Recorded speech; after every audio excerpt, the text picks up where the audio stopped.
எனக்கு பின்னாடி ஒரு தங்கச்சி நின்னா. நான் அப்படி திரும்பி பார்க்குறேன். திரும்பி பார்த்தா ஒரு பொண்ணு நின்றுட்டு இருக்கா, கையை கட்டிட்டு யூனிஃபார்மோட. நான் பாகற்காய் நல்லா செஞ்சுருந்தாங்க. சாப்பிட்டுட்டு இருக்கும்போது அந்த வச்சிருந்த பாகக்காயை நான் சாப்பிட்டுட்டேன். அந்த மேசையில் பாகக்காய் வேற ஒரு இடத்துல இருந்தது. இந்த பெண் அப்படியே நகர்ந்து போய் அந்த பாகக்காயை எடுத்துக்கிட்டு எனக்கு பரிமாறுறா. இதை தானடா எங்கள் அண்ணன் சொன்னான். இதைத்தானடா எங்கள் அண்ணன் சொன்னான். விடுதலை புலிகள் சாப்பிடுகிற போது இவன் எதை விரும்பி சாப்பிடுகிறான் என்பதை கூர்ந்து கவனித்துக் கொண்டிருப்பார்கள். அதை எனக்கு பரிமாறுகிறார் என்று என் அண்ணன் சொன்னான். அண்ணனுடைய எங்களுடைய மேதகுவினுடைய அந்த போரியல் தந்திரங்களை பெற்று ஒவ்வொரு நாளும் காணொளியை போட்டு காட்டி தன்னுடைய போர் படையை தயார் செய்து கொண்டிருக்கிற அந்த நாகா கூட்டரசு படை இந்த டேபிள் மேனர்ஸையும் அப்படியே ஃபாலோ பண்ணுது. எந்த பொய்யை அவர் சொல்லிட்டாரு? எந்த பொய்ய சொல்லிட்டான்? நான் கேட்கிறேன். ஆகவே தமிழ்நாட்டில் உட்கார்ந்து கொண்டு நீ தமிழர்களையும் தெலுங்கர்களையும் மலையாளிகளையும் தனித்தனியா பிரிச்சுட்டேங்கிற. உங்களுக்கு நான் ஒன்னு சொல்லிட்டு போறேன். சிட்டிசன்ஷிப் நேஷனாலிட்டி ரெண்டுக்கும் வித்தியாசம் இருக்குடா கூமுட்டைகளா. சிட்டிசன்ஷிப்புக்கும் நேஷனாலிட்டிக்கும் வித்தியாசம் இருக்கு. நீ தெலுங்கனா தமிழகத்தினுடைய சிட்டிசனா குடிமகனா இரு.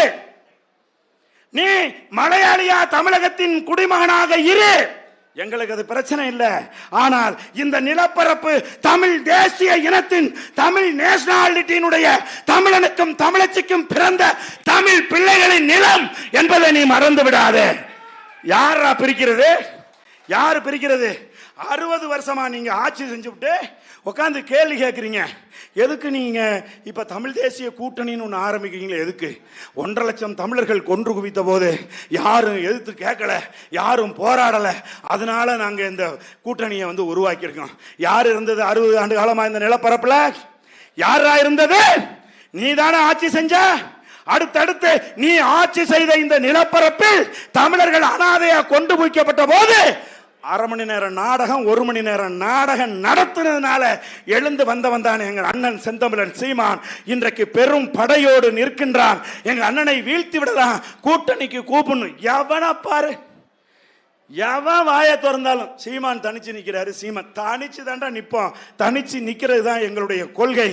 ஆகவே இந்த அண்ணனுடைய நம்முடைய மேதகவே பிரபாகரன் நம்ம உயிர் அண்ணனுடைய பிறந்த நாள்ல நம்மை இழிவுபடுத்த வேண்டும், நம்முடைய பிள்ளைகளை ஒரு மன சோர்வுக்கு உட்படுத்த வேண்டும், ஒரு உள சிக்கலுக்கு உட்படுத்த வேண்டும் என்று நினைக்கின்றவர்களுக்கு இந்த செய்தியின் மூலமாக நான் சொல்லுகிறேன். உங்களுக்கு நெஞ்சுரம் இருந்தால் நீங்கள் செய்த சாதனையை கொண்டுகிட்டு வாங்க.